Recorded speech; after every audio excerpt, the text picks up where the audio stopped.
Manchester, a city famous for its diversity in people, whether you're gay, straight, lesbian or bi.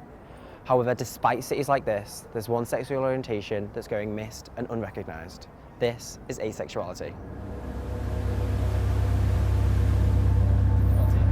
I haven't got a clue what asexuality is. Is asexuality where you don't identify with a particular sexuality or any sexuality? I'd say it's somebody that doesn't really have a sexuality, someone that doesn't fancy men or women. I don't know what asexuality is. I have no idea. I suppose for some people it could be throughout their lives they're not attracted to anybody, I suppose. But I do have a bit of a difficulty in believing that asexuality actually exists.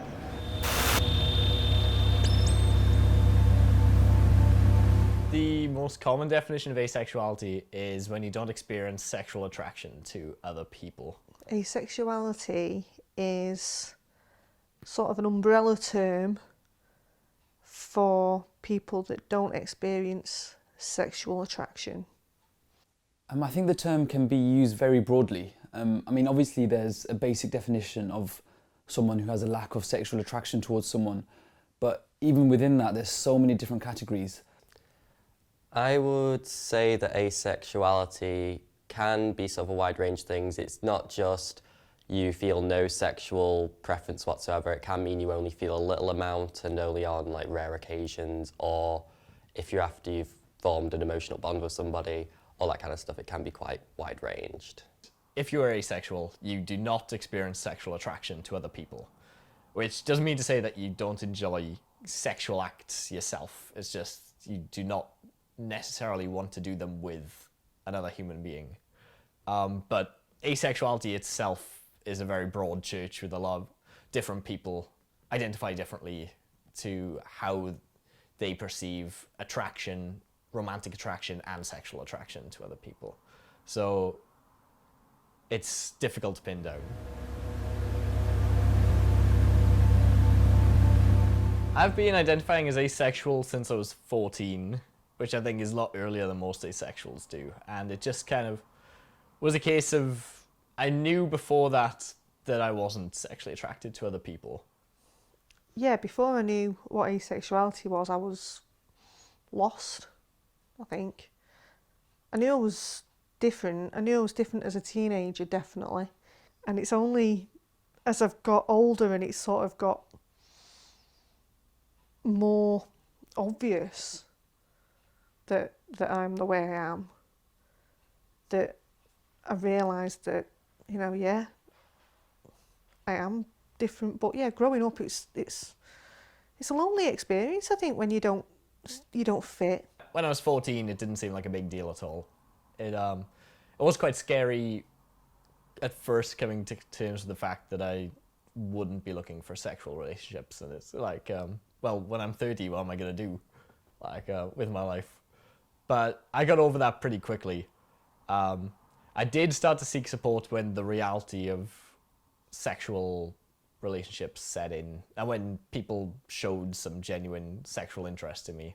I suppose my attitude to asexuality before then was kind of like, yeah, I'm asexual, doesn't affect my life, and I moved on. And then as I've grown up, sex has become much more important to other people around me, and that's kind of forced itself on my life. Well, when I was really young, I wasn't really aware of what the term meant at all, or what it was. But when I started college, I did start to question why I was feeling the way I was. It was weird for me because all my other friends were getting into relationships and I wasn't, because of my lack of sexual attraction. And that's when I started looking for any sort of help and advice, especially online. I found a really useful website called asexuality.org. And on there I realised that I was an asexual, and in particular that I was a demisexual.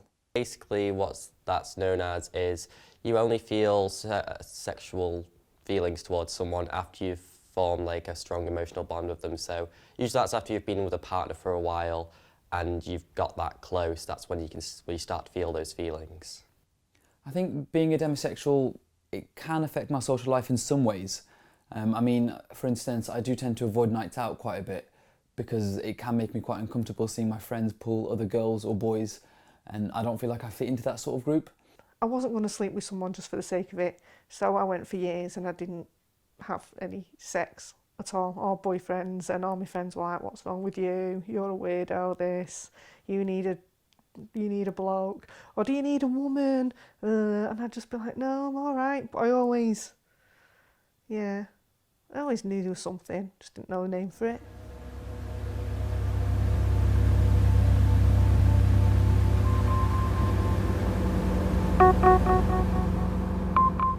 I thought we were dating, and we weren't. He basically turned around to me when I told him I was pregnant and said, what am I going to tell my girlfriend? So, yeah. But when I think about it, it does feel like it was meant to be. It feels like I was meant to have my son. Because, you know, for one, I'm so obviously asexual. And we're really, really close, and I'm so lucky. I genuinely feel really lucky, because it's like the stars aligned in a way. And at the time, as a teenager, being pregnant, it's like the worst thing that can possibly happen. And, you know, I was on my own. So I brought him up from being pregnant to him being 18 and about to go to university. It's been me and him. And I look back and I just think, wow, you know, how many people get that opportunity?